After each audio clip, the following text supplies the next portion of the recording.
Et si l'économie sauvait l'écologie?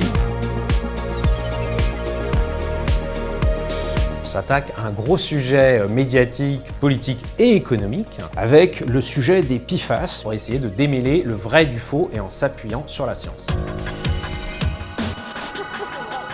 Il faut interdire la famille des polluants éternels. En fait, c'est le principe même de la persistance de ces molécules qui fait qu'elles sont dangereuses pour la santé. Il faudrait donc les interdire tous, car selon les activistes des ONG écolos comme Camille Etienne, il y aurait un consensus. Il suffit de regarder, c'est extrêmement simple, il y a un consensus scientifique sur le sujet qui est écrasant.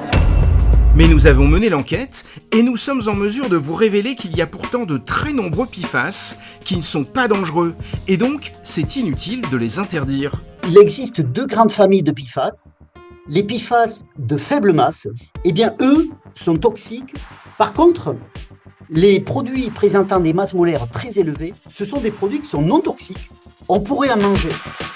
Eh bien on dit on y va, parce que ça marche. Sujet de controverse, parfois passionnel, sujet aussi d'intérêt industriel. Est-ce que l'électrification des voitures, c'est quelque chose qui est finalement la meilleure façon, la plus rapide pour décarboner et baisser les émissions de CO2 des transports? C'est clairement la meilleure façon et ça fait partie véritablement des technologies qui permettent de décarboner notre économie. Il y a les véhicules électriques pour les transports, il y a les pompes à chaleur pour le chauffage. Tout ça, c'est des technologies qui permettent de décarboner et à elles seules, elles permettent de faire des progrès considérables. Est-ce qu'on peut vraiment miser aujourd'hui sur l'intelligence artificielle pour réduire notre empreinte carbone? Si vous prenez le bilan de ce client, vous voyez qu'il a économisé 879 MWh, ça fait une économie en euros de plus de 130 000 euros. Nous avons un pilote intelligent de l'énergie à l'intérieur du bâtiment, qui agit en temps réel, comme le pilote automatique dans l'avion. Vous n'êtes pas exactement l'incarnation type du militant écolo. Exactement, j'ai une autre forme de militantisme. Agnès Pannier-Runacher, je lui ai posé la question, qu'est-ce qui lui vient en premier à l'esprit si on lui parle à la fois écologie, numérique et IA? Ça m'inspire deux choses.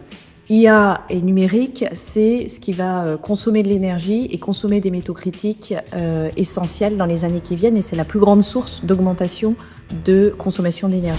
Aujourd'hui, un sujet au croisement de l'écologie et de l'économie, la fast fashion. Si on achète un pull à 3 € ou à 4 €, comment on peut imaginer que ça a été produit dans des mesures sociales, environnementales, équitables et bonnes pour la planète? C'est juste pas possible. Pourquoi est-ce que la France n'est pas plus équipée de climatisation? Cette espèce de consensus anti-clim, les pompes à chaleur réversibles sont des solutions décarbonées. C'est un fait scientifique. Un tas d'experts. Si le but est de lutter contre le capitalisme, qu'on le dise, qu'on soit clair, qu'on soit franc et qu'on dise notre but, c'est un but anticapitaliste, mais il ne faut pas dire que c'est un but écologiste, parce que ça n'a absolument rien à voir. Donc ce clivage entre la gauche et la droite, entre l'écologie et l'économie, c'est une paralysie dangereuse.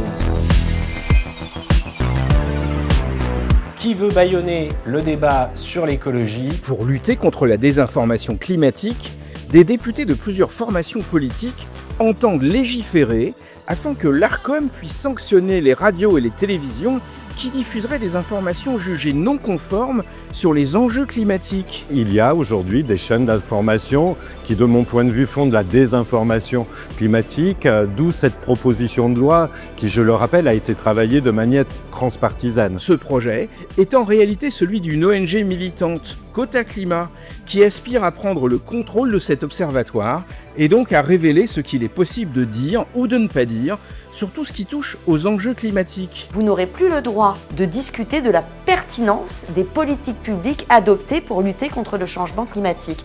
Vous ne pourrez plus discuter est-ce qu'il faut faire des ZFE ou pas.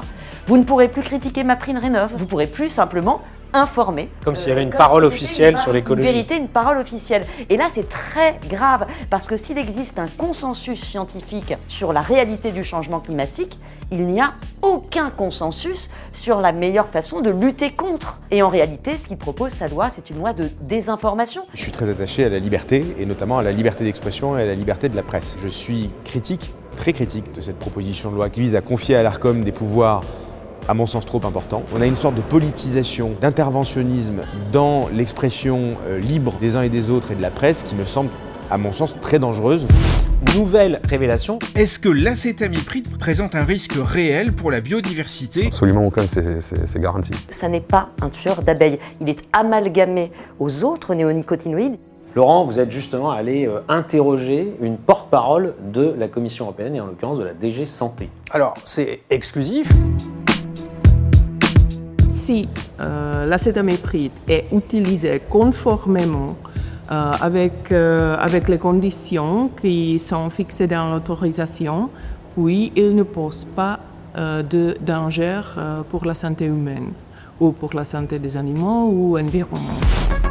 Le débat est vaste, on y reviendra tellement il y a de choses à dire et d'enjeux qui concernent à la fois l'économie et l'écologie. D'ici là, n'hésitez pas à nous soutenir. Cette chaîne n'existe que grâce à votre soutien, à vos dons. Merci d'avance pour votre soutien et à très bientôt.